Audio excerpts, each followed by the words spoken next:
In 2022, I took over 60 flights, which makes it an average one flight a week. It has been crazy, adventurous year where I spent a lot of time waiting at the airport, in the lounges, booking tickets, refunding tickets, and going and commuting to the airport. I have learned a lot of things about the airline industry. Now you might be thinking how bad I am to the environment and you are about to write me a mean comment, but if you're still here and watching because of the information you want to receive, I'm really happy that you're here, and let's get straight into the information. First of all, I've noticed that the flights got much more expensive after the pandemic.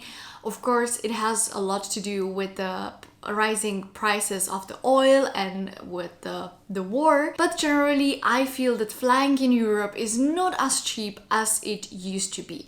Now, if you're going to book a ticket just a few days before the actual flight, then the price might be a little higher, but it's not such a big difference in my opinion than if you book a ticket 3 months in advance and then you need to make all your plans around this trip, especially if it's just a shorter trip. Then I definitely prefer to make a spontaneous decision and book the flight because the price difference is not that big.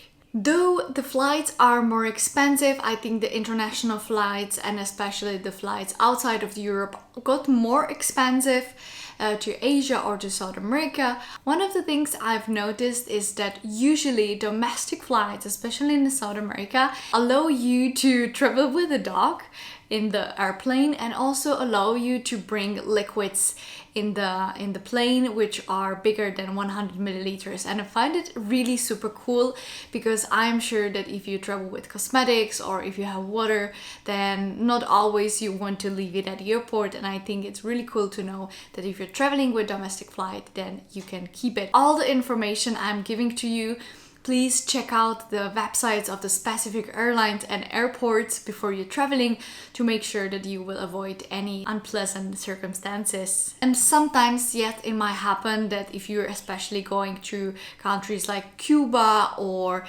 Indonesia where you have to show extra your visa or something, then it might take, like the immigration office might take a lot of time. And this might be problematic if you need to catch a plane or so on. Personally, I traveled quite a lot with not low-cost carriers like not Ryanair and so on. And I have to say, it was a really nice experience because the last years I've been always traveling in Europe with Ryanair, and traveling with Legacy Airline is really nice because you will get the food, you will get the drinks, of course. Also in the Ryanair you can pay and you can get it.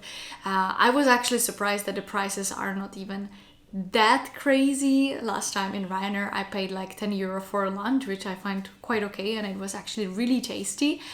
However, traveling with normal airline, it's much more nicer experience, I would say. Also, the airlines are much more willing to forgive you if your baggage is a little bit too big and so on, and you don't have to constantly hustle over every single kilo, because this is exactly the business model of the low-cost airlines, that they want to earn money when you exceed the weight limit and so on. And I think the more I traveled and taking over 60 flights a year, I realized that not traveling in the constant stress is so important and so refreshing. Traveling so often, I've noticed that if you want to rebook a flight, it's always complicated. It's almost always complicated. Doesn't matter if you travel with a low-cost airline or Legacy Airline.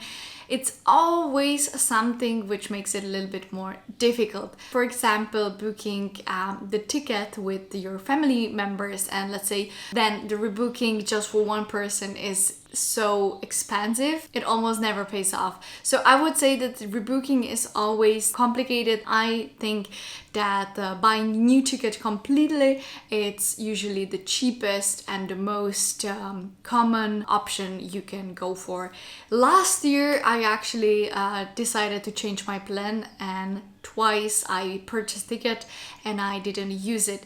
It's quite a pity that you cannot even sell it to someone else who could use it, but this is just how the business model of the low-cost carriers work. One of the most common questions is why people have to open the little windows when they are taking off and landing, and I will tell you why. It is because of the safety reasons. The cabin crew has only 90 seconds to evacuate the entire plane, and if you open the window, then there is also the higher opportunity and possibility that you will notice if something goes wrong, because the most, let's say, dangerous part about flying by plane is actually the taking off and landing part.